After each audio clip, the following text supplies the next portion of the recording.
questioning to qualify the fact Jews pretty much in total don't believe the concept. Yeah. And Well, most so, Jews do believe in hell.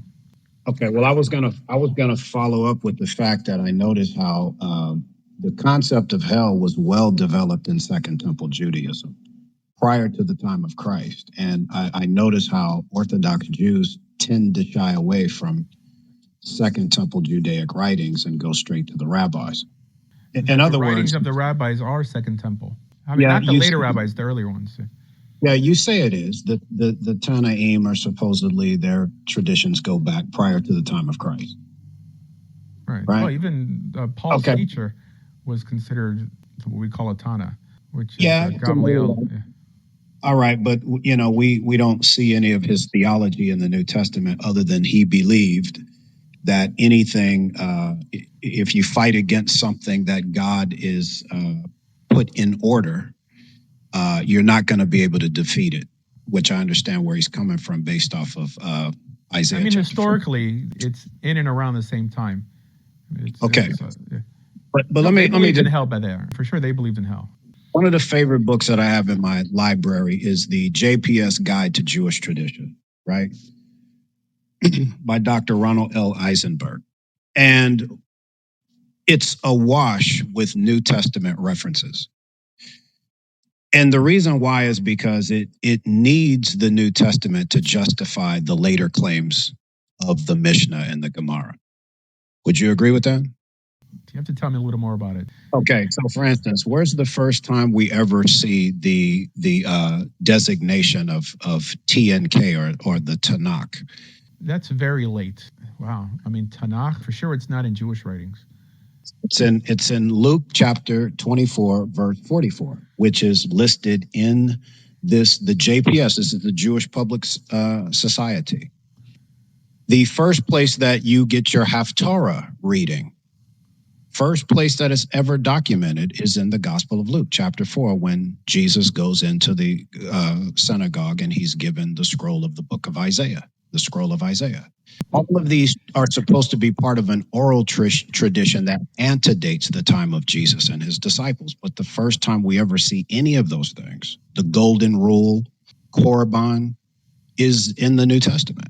I'm just letting you know. There was never a golden rule, I mean, by that term, although Hillel We does use say that. Right. I mean, you use that word. You know what I'm said saying. that Tanakh is much later. I mean, the term Tanakh, just because it's an acronym. Right. So that acronym doesn't appear in the New Testament either. But in terms of the prophets being read, doesn't Josephus predate the earliest copy of Luke and also Philo Judaeus? I'm not sure. I'd have to check that, but still, philologists will let you know that. No, clearly, the New Testament is older than the Mishnah, or at least the oldest copies of the Mishnah we have.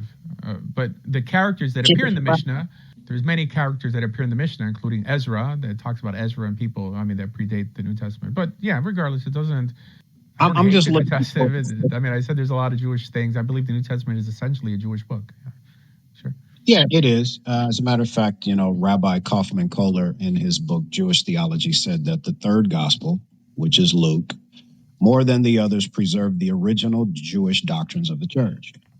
And it's just fascinating of how many times the New Testament is referenced in Jewish source books, particularly on tradition, and using the New Testament to validate things that are written later in the Talmud. That's not a Jewish source book. I mean, anything written by the JPS, it's not considered. I mean, source material would have to be like the Mishnah or something like that, not some reference guide written 50 years ago. No, I understand that. I have the original. I go to the original, sources.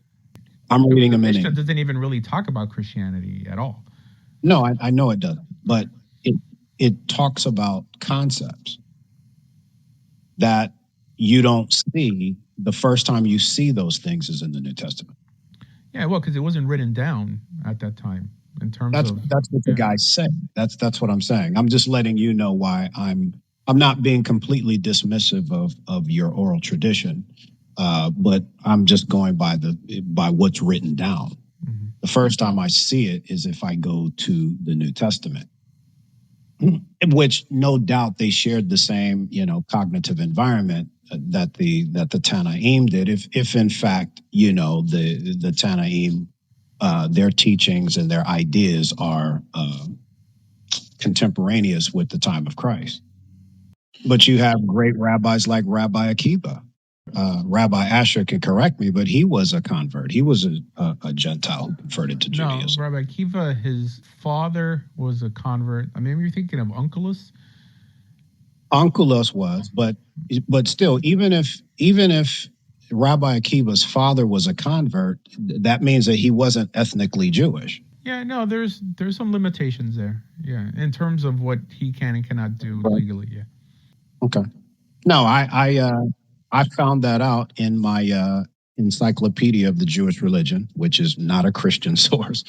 They point out that Rabbi Akiva was a Gentile convert to Judaism. So obviously, there's some arguments in between, you as a rabbi and some other rabbis on that subject. So, do you think Luke could have been a Gentile proselyte first before he converted to belief in Messiah? Look, if you read the gospel, you will see, like right there at the beginning, chapter 4 of Matthew, it mentions that the regions in which people followed Jesus, and one of them was from Syria. I don't know. Luke possibly could have been a convert to Judaism, and then he just took the next step by accepting Jesus as his Messiah. Interesting. Never thought about that. That's cool. Thank you for sharing. Yeah, no problem. Rabbi, real quick, Rabbi, just since you're here, and I don't want to take the platform, so I'll just be brief. Sure. Is it your understanding during the feasts, the festivals, and so I'm not sure if you know about the first century, but that's the question as to whether those Israelites that came into Jerusalem, do you think that included Northern Kingdom Israelites or just Southern Kingdom? Well, there was no Northern Kingdom back then. One reason that they created this other temple in the north was to have a place for people to go instead of going to the south. And there was even a temple that they tried to erect in Egypt. It seems that this would have been contrary to the actual text, but I don't think anyone really could speak for how Judaism or Torah observance looked in the Northern Kingdom, because there's too many contradictions. Well, I'm asking you, maybe DL jump in as well, the Acts chapter 2, where it says, the Jews, fellow Jews, but also says Israelites. So I was wondering, those nations in the, at Pentecost, they gathered into Jerusalem. So I was just in a discussion and wondering if you think that that was simply just Jews from the diaspora, from the surrounding nations, were just from Judah or Southern Kingdom, or you think it included? Well, there was a diaspora back then too, and Jews are commanded to make a pilgrimage to Israel 3 times a year. There are some tribes, for example, like the tribe of Dan, were found in Ethiopia, and there's places like the tribe of Manasseh in India. That is, I think, what you're referring to, that maybe if there would have been some northern tribe exiled somewhere else, would they have come back? I mean, the thing is, we sort of know the sentiment at the time of the second temple, at least. I mean, not so much of the first, but the second, because the Talmud describes this, at least the Mishnah does. And it speaks about the 10 lost tribes, and there's even an opinion by Rabbi Akiva that the 10 lost tribes are not coming back. They were dispersed across the Assyrian Empire, because that was a tactic that they used to, in some way, squash possible mutiny. They were never redeemed. Now, there's an idea, because I think Jeremiah supposedly brought a handful of them back because it was prophesied, but they would have just been absorbed into the kingdom of Judah. In terms of having ancestral lands, that doesn't really apply under occupation, because the Romans will move you around. But an interesting idea is the idea that the temple was supposed to remain in Jerusalem.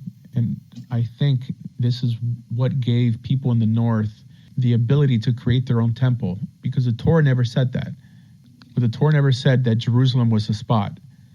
And in the time of King David and King Solomon, there was no Bible. They were making history.